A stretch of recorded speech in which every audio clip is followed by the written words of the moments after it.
Assalamualaikum warahmatullahi wabarakatuh.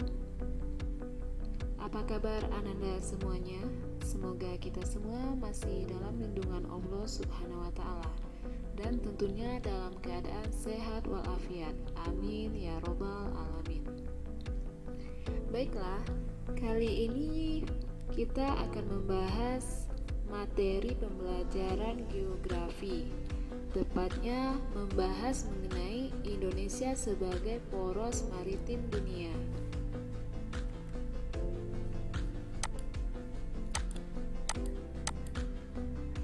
Kita lihat di sini sudah ada sebuah animasi yang mengatakan apa sih poros maritim dunia? Kita langsung saja lihat wacananya. Indonesia merupakan negara kepulauan yang sangat besar di dunia dengan semua potensi yang ada di dalamnya. Di zaman Majapahit saja, kekuasaan Nusantara bahkan sampai ke Thailand. Armada-armada laut kita sejak dahulu sangat kuat dan sangat disegani. Inilah yang menjadikan Indonesia bisa menjadi poros maritim dunia, sehingga semua pulau-pulau disambungkan oleh laut-laut yang sempit yang memiliki beragam potensi. Poros maritim adalah gagasan strategis yang diwujudkan untuk menjamin konektivitas antar pulau, sehingga arus barang dan jasa berjalan lancar. Kejayaan Indonesia di bidang kemaritiman harus digelorakan, karena Indonesia merupakan Atlantis yang pernah dituliskan oleh Plato di dalam bukunya Beradab Silam. Atlantis adalah negara yang kaya, gemah ripah, roh jinawi. Indonesia harus berjaya di lautan dan di daratan. Jangan sampai kekayaan kita dimanfaatkan oleh negara-negara lain. Jadi di sini Indonesia ingin dijadikan poros maritim dunia karena Indonesia itu terletak pada cross position atau di antara dua benua dan dua samudra. Makanya Indonesia menawarkan pendekatan strategi kemaritiman berupa konsep yang dinamakan poros maritim dunia.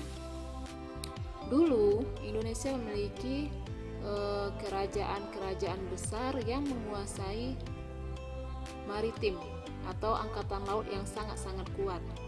Karena negara kita negara kepulauan, tentunya kita sangat memiliki banyak laut.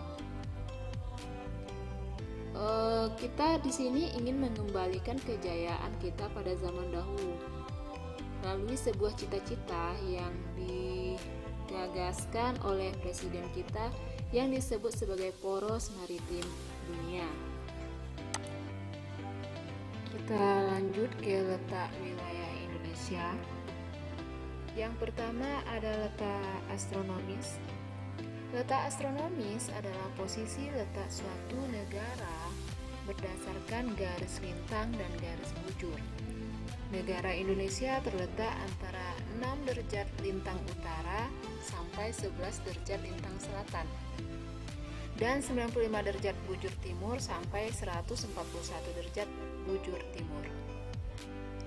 Wilayah Indonesia paling utara adalah Pulau W pada 6 derajat lintang utara.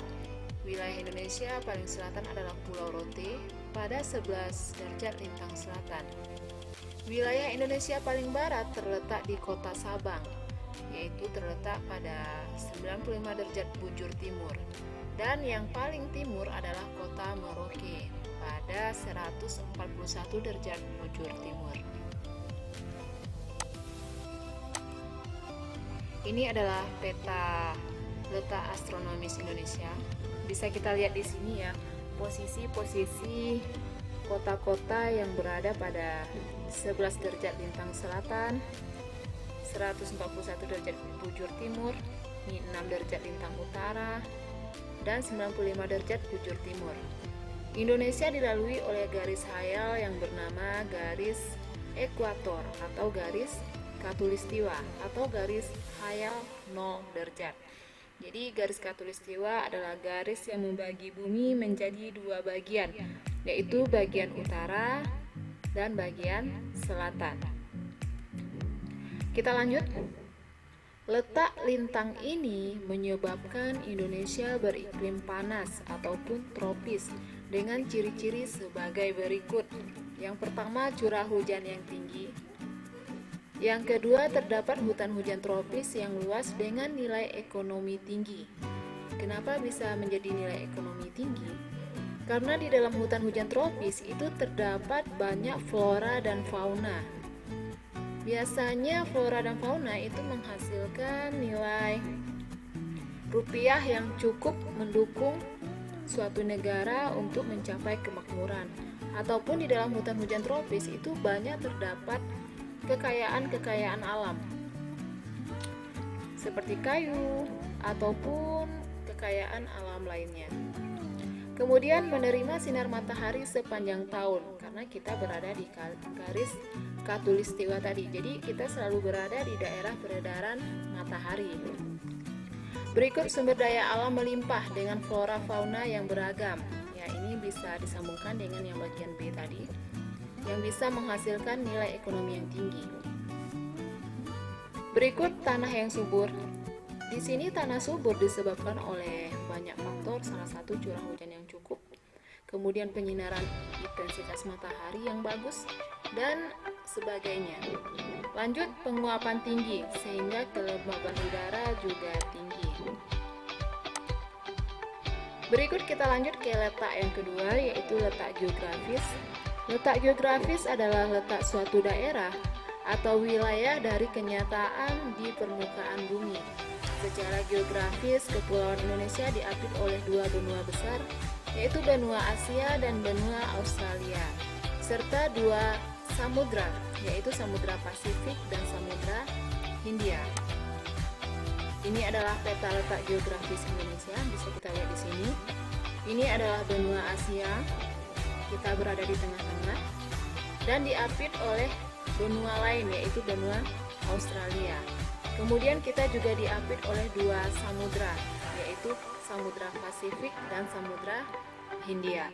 Sehingga di sini Indonesia dikatakan sebagai daerah yang cocok sebagai daerah maritim. Karena berada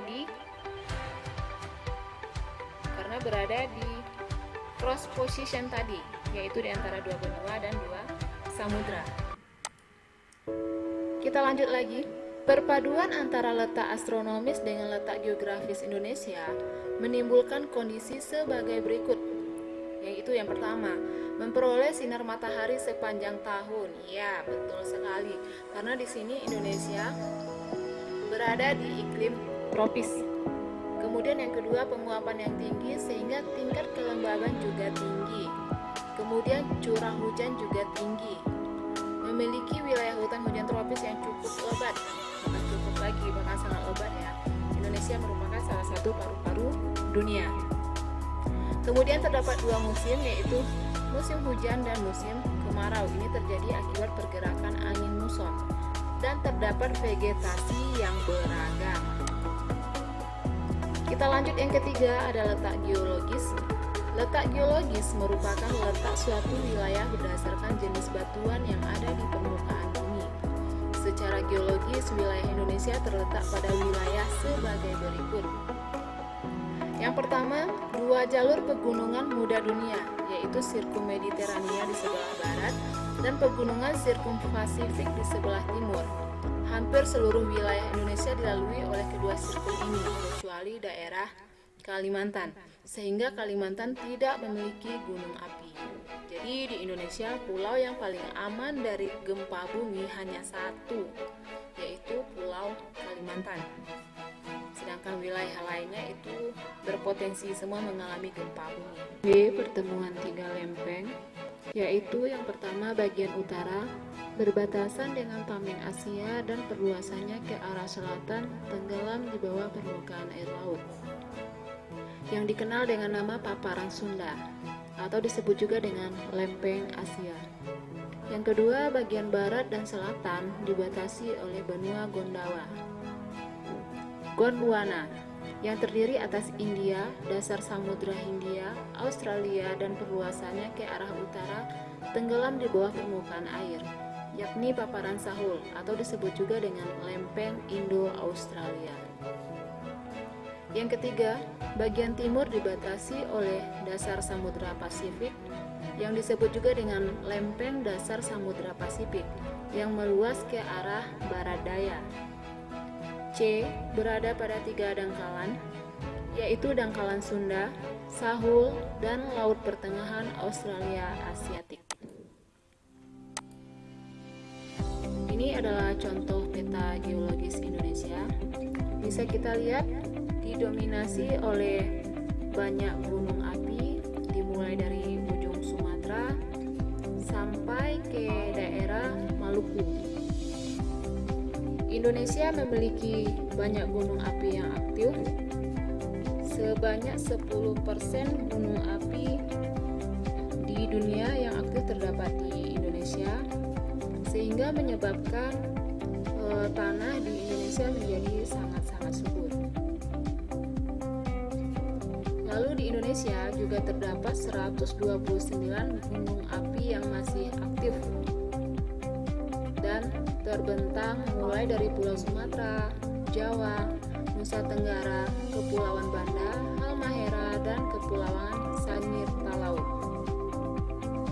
Oke, kita lanjut. Yang keempat, letak geomorfologis. Letak geomorfologis adalah letak berdasarkan bentuk permukaan bumi di Indonesia, seperti dataran rendah, dataran tinggi, pegunungan, dan lain-lain.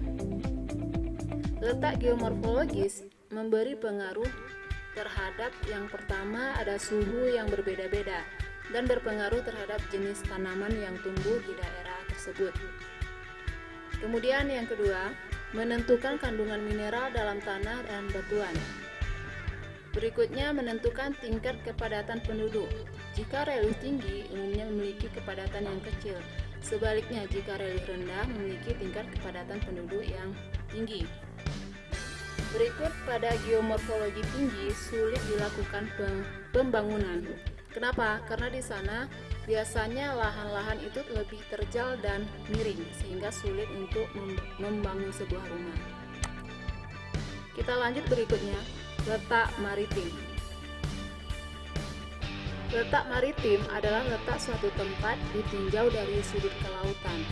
Letak maritim atau letak kelautan Indonesia sangat baik karena wilayahnya berbentuk kepulauan yang dikelilingi oleh 3 lautan besar. Di bagian timur Indonesia berhadapan dengan Samudra Pasifik, bagian selatan berhadapan dengan Samudra Hindia, bagian utara berhadapan dengan Laut Cina Selatan. Letak maritim Indonesia ini memberi dampak yang sangat positif bagi Indonesia, seperti adanya usaha atau kegiatan di bidang pelayaran, perikanan, serta pelabuhan di wilayah Indonesia. Yang kedua, memberi potensi besar bagi perekonomian Indonesia untuk dikembangkan. Indonesia adalah negara kepulauan yang memiliki lebih dari 17.000 pulau dengan garis pantai lebih dari 99.000 km, sehingga Indonesia memiliki wilayah laut yang sangat luas, di mana 2/3 dari wilayah negara ini sebagian besar adalah laut. Laut Indonesia itu memiliki berbagai kekayaan alam yang sangat melimpah. Misalnya terdapat ikan, gas alam, dan biota laut lainnya. Hal ini yang menyebabkan kemaritiman laut Indonesia itu sangat-sangat diminati oleh berbagai negara, sehingga ada berbagai negara yang menyalahgunakan kondisi laut Indonesia untuk diambil kekayaan alamnya. Kemudian, kalau kita lihat di bidang pariwisata, Indonesia juga sangat terkenal dengan pantai-pantai yang sangat cantik dipandang oleh mata, sehingga banyak turis dunia yang ingin berkunjung ke Indonesia. Kita lanjut ke bagian B, luas wilayah Indonesia. Indonesia terletak di 6 derajat lintang utara sampai 11 derajat lintang selatan dan 95 derajat sampai 141 derajat bujur timur.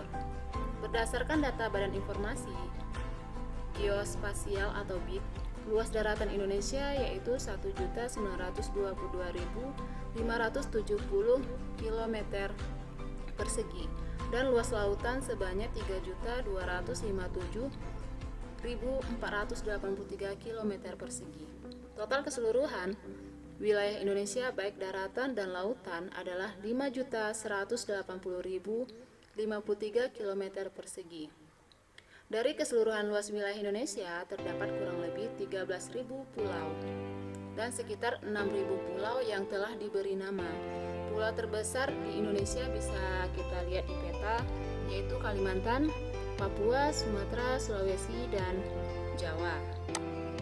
Berikut bisa kita lihat data-data luas pulau besar di Indonesia. Yang pertama ditempati oleh Pulau Kalimantan dengan luas 544.150,07 km persegi. Yang kedua Maluku dan Papua. Yang ketiga Sumatera, yang keempat Sulawesi, yang kelima Jawa, yang terakhir Bali, Nusa Tenggara Barat, dan Nusa Tenggara Timur. Di antara pulau-pulau besar di Indonesia ini terdapat 3 pulau besar yang menduduki 10 pulau terbesar di dunia, yaitu ada Pulau Kalimantan, Papua, dan Sumatera. Pulau Kalimantan dikenal juga dengan nama Pulau Borneo, Sumatera dikenal dengan nama Andalas, dan Sulawesi dikenal dengan nama Pulau Celebes. Kalau Pulau Jawa itu identik dengan penduduknya yang super padat meskipun wilayahnya kecil dibandingkan dengan pulau lainnya. Namun, 80% penduduk Indonesia berada di Pulau Jawa. Nah, ini adalah posisi silang Indonesia yang menyebabkan atau yang ingin dijadikan oleh negara kita sebagai poros maritim dunia. Bisa kita lihat di sini Indonesia berada di antara 2 benua. Sehingga seandainya ada orang Asia yang ingin pergi ke Australia, tentunya mereka harus melewati daerah Indonesia terlebih dahulu. Begitupun sebaliknya. Oke, sekian dulu materi kita kali ini. Untuk pembahasan selanjutnya akan kita bahas di video berikutnya. Jangan bosan untuk menonton video pembelajaran dari Desister Channel. Terima kasih atas waktu yang diberikan dan jangan lupa subscribe, like, comment, and share. Thank you. Wassalam.